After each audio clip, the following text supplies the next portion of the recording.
Ok, pessoal, começamos então aqui a nossa segunda aula sobre administração geral, ou TGA, não é? Teoria da administração geral. Iniciamos então abordando aqui a primeira teoria da administração, a administração científica, não é? Que começou aí com Frederick Winslow Taylor, nascido na Filadélfia, Pensilvânia, mais conhecido como F.W. Taylor, um engenheiro mecânico, né, nos Estados Unidos, inicialmente técnico em mecânica e operário. Formou-se em engenheiro mecânico estudando à noite. É considerado o pai da administração científica, não é? Caracteriza-se pela ênfase das tarefas, objetivando aumentar a eficiência da empresa, através do aumento da eficiência do nível operacional, em tempos e métodos, né? Utilizando tempos e métodos, cujos princípios tinham por finalidade máxima a produção a custos mínimos. Então, Taylor, não é? Ele já começa aí a administração científica a se preocupar com a administração dos recursos, né? Que recursos que ele dava mais importância ao tempo e à quantidade da produção, não é isso? A finalidade máxima, a produção do maior número de volumes com os menores custos. Então, os seres humanos eram considerados apenas recursos, né? Mas não recursos humanos, recursos produtivos, ok? Era a forma de enxergar a administração à época. Então, Taylor destacava-se, né, alguns princípios aí. A primeira era a seleção científica do trabalhador, a avaliação das aptidões, ou seja, se a avaliação era física, não é? Se o trabalhador estava preparado para aquele tipo de trabalho. Depois, o tempo padrão. Cada trabalhador deve atingir uma produção mínima padrão. Então, ele estabelecia no processo qual era o tempo mínimo da produção para cada item. E todos os trabalhadores, ao final do dia, tinham que ter produzido aquela quantidade mínima de produção. Era um tempo padrão, ok? Um plano de incentivo salarial. Ele tinha uma remuneração proporcional ao número de unidades produzidas. Então, ele pagava, né, o trabalhador de acordo com a produção, né? Se aquele trabalhador era muito eficiente em função das suas aptidões físicas, ele ganhava mais do que os demais, ok? Trabalho em conjunto, né? Ele conciliava os interesses dos funcionários, né? Aqueles que tinham altos salários, o que faziam a administração, né? E o baixo custo da produção. Então, o trabalho era conjunto, porém tinha que conciliar esses interesses, né? Assim, pagava altos salários e a administração dentro de um custo baixo, altos salários para quem produzia mais e para aqueles que administravam a empresa aos menores custos possível, né? Gerentes planejavam e operários executavam, não é? Separação entre quem pensa e quem executa, separação total. Nesse caso aqui, os gerentes tinham a função praticamente aí de verificar, né, se todos estavam cumprindo as quantidades necessárias, né, que deveriam ser produzidas, e os operários tinham que executar de acordo com o que os gerentes controlavam e solicitavam do trabalho, ok? Também, ainda dentro desses princípios, tinha-se a divisão do trabalho, né? A maior divisão possível em subtarefas, ou seja, é aqui nessa época que vem essa coisa de um carimba, o outro separa, não é? Então, assim, cada um fazia apenas uma partezinha pequena por processo, para que a produção fosse o maior, né? A maior possível. Então, a preocupação aqui era com produção, com quantidade, ok? A supervisão também era especializada por áreas, não é? Quem supervisionava também tinha que ser especialista naquelas áreas, naqueles trabalhos, naquelas tarefas, ok? A ênfase era na eficiência, né, no the best way, o melhor caminho. Para ele existia uma única maneira certa de executar uma tarefa. Então ele determinava qual era essa maneira e todos tinham que seguir essa maneira. As considerações críticas acerca da administração científica, não é? Taylor era visto como insensível, então assim, ele era desumano, né, por tratar operários como objetos de estudo em favor de uma elite empresarial. Dentre as críticas, né, podemos destacar aí o enfoque mecanista, né, do ser humano, né? Cada funcionário era considerado uma engrenagem apenas no corpo da empresa, um prolongamento da máquina. Era um desrespeito total e incondicional à condição humana, né? Ele considerava homens como peças, né, como máquinas. Ele tinha esse pensamento do homo economicus, né? O incentivo monetário não é suficiente para a satisfação dos trabalhadores. Então, além daquele incentivo, né, de produção, a população, os trabalhadores, eles começaram a ter um pouco de insatisfação com essa maneira como era tratados, né, como era dividido o trabalho, não é? Isso gerava muita desmotivação, não é? Precisavam ser observados melhor, precisavam ser escutados, queriam participar da administração da empresa de alguma forma. Mas nessa época isso não era, né, visto por Taylor, ele não considerava essa abordagem. Para ele a abordagem era fechada, não há referências ao ambiente da empresa. Ele desvincula, né, do seu mercado, ou seja, o ambiente interno da empresa é um, o ambiente externo é outro. Não é considerado o ambiente externo dentro da empresa. Apenas a separação que Taylor promoveu sobre a divisão do trabalho, ok? Uma super especialização do operário, né? Uma qualificação funcional, passa a ser supérflua, né? Tarefas repetitivas, ou seja, o ser humano que fazendo aquelas tarefas, né, de um pequeno processo, uma pequena parte do processo, não tinha qualificação nenhuma, não entendia o processo produtivo, né? As pessoas não se motivavam, não ampliavam o seu conhecimento, então era muito difícil manter a motivação das pessoas nesse tipo de produção, não é? De volume apenas, com tarefas bastante reduzidas.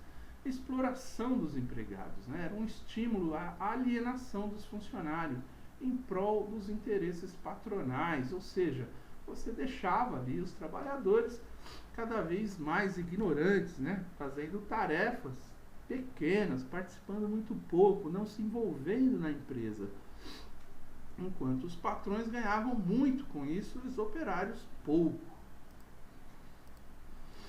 Então, Frederick Winslow Taylor, engenheiro americano, ele fez, em resumo, a teoria da administração científica, né, voltada para as tarefas, a divisão do trabalho, especialização do operário.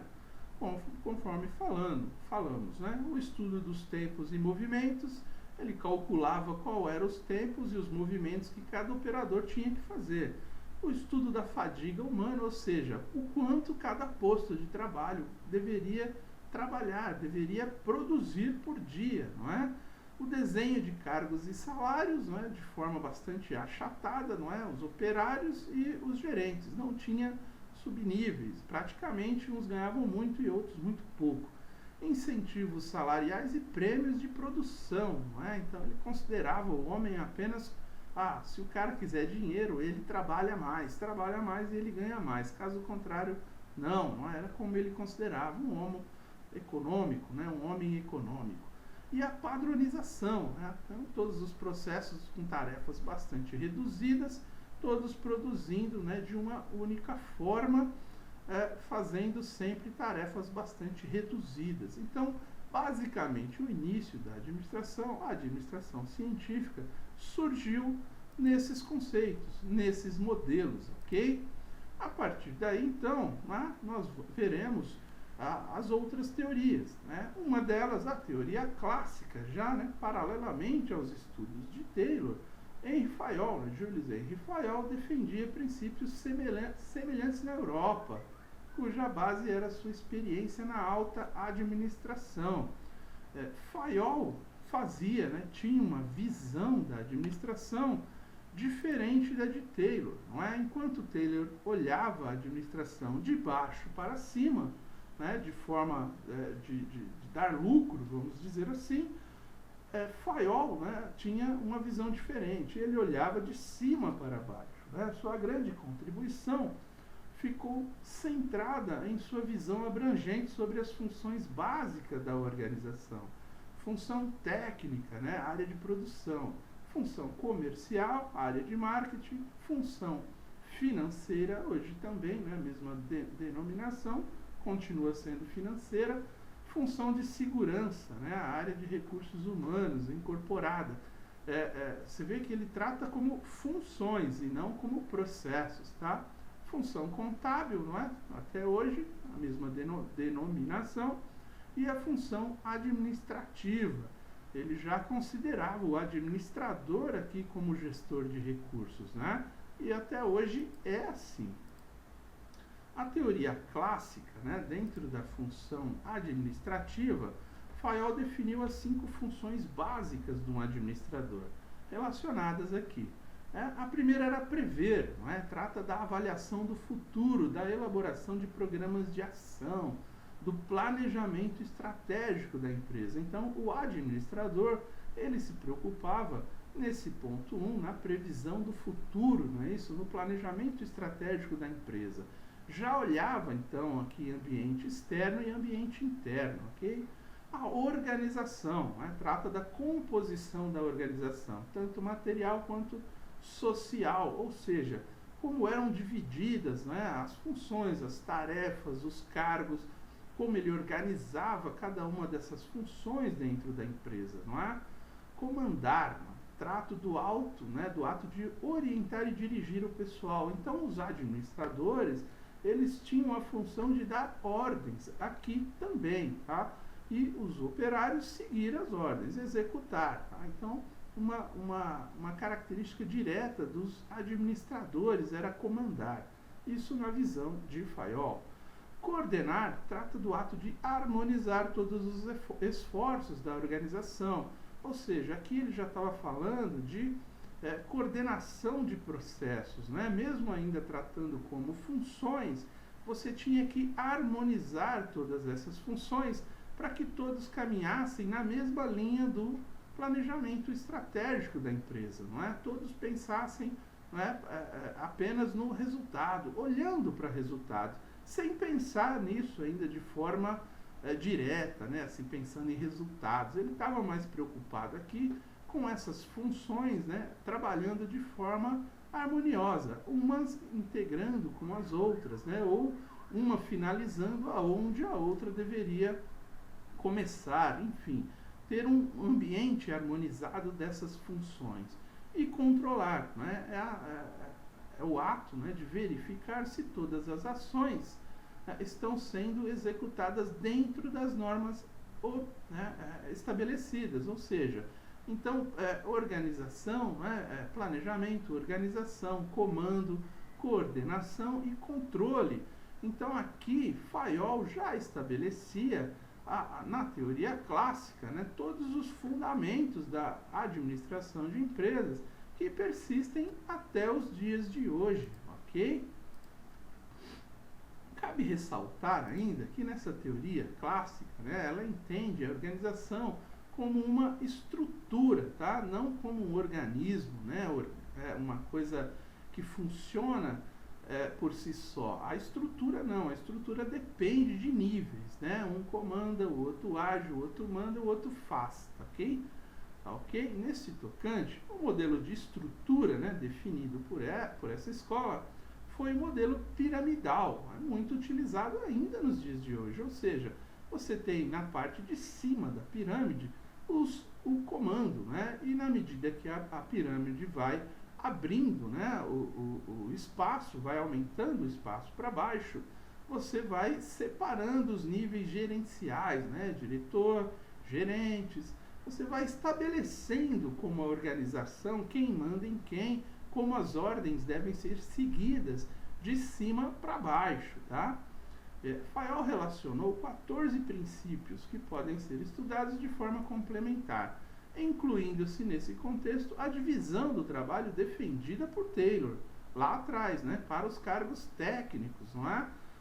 Uma teoria utilizando-se da outra para seus enfoques, ok? Quais eram os princípios da teoria clássica? Então, ele também fazia essa divisão de trabalho. Essa especialização favorece a eficiência da produção, assim como Taylor já o fazia lá atrás. A autoridade e responsabilidade, direito dos supervisores de dar ordens, né, que deverão ser obedecidas. A responsabilidade é contrapartida da autoridade, ou seja, os supervisores aqui é que eram tidos como os responsáveis pelo sucesso ou fracasso da operação, porque eles é que davam as ordens e todos os outros tinham que seguir as ordens, ok? A unidade de comando, né? Ordem de apenas um supervisor, enviando-se contra-ordens, ou seja, um supervisor para determinadas áreas, conforme Taylor também já fazia lá atrás, ok? E as contra-ordens, né, aquilo que vinha de baixo para cima, eram tratados apenas por um supervisor que defendia ou não aquela ideia posteriormente. A unidade de direção, controle único, né, de um plano com os mesmos objetivos. Então é aquilo que falamos quando estávamos falando de previsão, de planejamento estratégico. Você terá um único controle que fará com que todos os outros processos, né, todos os outros setores tenham, né, todas as outras funções trabalhem de forma harmoniosa para mesmo, né, com a mesma direção, com o mesmo objetivo. E a disciplina, estabelecimento de normas de conduta e de trabalho. Então aqui ele já tinha uma preocupação também, não só na produção, como também na forma de conduta, na forma do homem reagir, na forma de se expressar, de relações, né, entre as pessoas, entre os operários e entre os supervisores e gerentes, sempre naquela ótica de que um manda e o outro obedece, não é? Prevalência dos interesses gerais, né? O interesse da organização deve estar acima dos interesses individuais, ou seja, a organização, a empresa, não é? Ela tem os interesses dela que devem ser preservados aí pelos gerentes e supervisores a qualquer custo, ok? A remuneração, ela deveria ser o suficiente para garantir uma satisfação dos funcionários e da organização, ou seja, aqui ele já demonstra uma preocupação não só com a questão, né, do salário diretamente, mas uma remuneração suficiente, né, vamos dizer assim, um salário padrão, um salário mínimo, um teto salarial ali, que de alguma forma já consegue com que as necessidades básicas elas sejam satisfeitas, né? Mas a organização tem que ganhar muito, ele sempre pensa nos interesses da organização acima dos interesses individuais, ok? A centralização, as atividades cruciais e a autoridade para a sua adoção devem ser centralizadas. Então, é um dos principais focos, né, da teoria clássica de Fayol. Ele centraliza o poder. O poder ele fica na mão dos gerentes e na mão dos supervisores, aqueles que estão comandando a operação e serão responsabilizados. Então, por isso, somente eles tomam decisões, ok? A hierarquia é uma cadeia escalar, conforme falamos sobre a pirâmide, né? Uma estrutura hierárquica, respeitando a linha de autoridade fixa, ou seja, a autoridade, o poder, a concentração está na mão de um indivíduo. Ele não divide, ele não participa com os demais, ele apenas dá ordem aos outros, né, os que estão na hierarquia, num nível estrutural abaixo, que têm que seguir as suas ordens. E a ordem, né, cada coisa e cada pessoa em seu lugar. ele também defende lá, assim como Taylor, que cada pessoa tem que ficar no seu lugar e cada coisa também no seu lugar. Né? Não tem aqui muito de negociação, vamos dizer assim. Está estabelecido qual é o lugar, né, de cada um dentro da organização e de cada coisa. Ele defende também a questão de equidade, que a justiça ela deve prevalecer, o que justificaria a devolução, né, e lealdade dos funcionários à empresa. Então você vê que equidade aqui dele, né, no caso, não está diretamente voltada à igualdade, não é a questão de tratamento iguais entre todos, mas sim que a igualdade da justiça para todos, né, assim, e a lealdade que todos os funcionários têm que ter com a empresa. Mais uma vez, o interesse da empresa está acima, né, das necessidades individuais. E isso valia para todos, ok? A estabilidade dos funcionários, não é? Então aqui ele já se preocupava em não ter uma alta rotatividade, um alto turnover, não é? Ele tem, né, porque isso tem consequências negativas sobre o desempenho organizacional e moral dos trabalhadores, além de você ter um custo alto, né, que era uma preocupação porque não haviam pessoas treinadas, não é? Ele tinha que treinar as pessoas, desenvolver as tarefas, né, para cada pessoa. E sempre que você tem que trocar as pessoas, até hoje temos um pouco disso nas empresas, você tem custos, não é? Você perde confiança da equipe. Isso afeta a moral dos trabalhadores quando você fica mandando muita gente embora. As pessoas ficam desmotivadas porque elas se sentem atingidas, né? Ou seja, logo logo o próximo da lista aí sou eu. Então isso era uma preocupação, manter o funcionário, né? Manter o operário na empresa. E a iniciativa é entendida como a capacidade de estabelecer um plano e cumprir. A iniciativa aqui não era a iniciativa de criatividade, era a iniciativa de você cumprir o que foi programado para você fazer. Não é? Então você não tem que discutir as ordens, a sua iniciativa é no sentido de atender os interesses da empresa, que foram as ordens dadas, né, ali pelo seu superior imediato. E o espírito de equipe, né? O trabalho deve ser em conjunto, facilitado pela comunicação entre equipes e que devem ter consciência de classe para a defesa de seus propósitos. Ou seja, você tinha um espírito de equipe desde que cada um soubesse qual é o seu lugar, não é assim? Você tinha que defender ali os seus propósitos, que eram os interesses da empresa dentro de cada classe, ok? Basicamente, né, na teoria clássica, então você tem a visão, né, do Henry Fayol, aquela visão de administração de cima para baixo, enquanto Taylor ele tinha uma visão de baixo para cima, assim, do ponto de vista de especialização da mão de obra para execução das tarefas e não participação na administração, ok?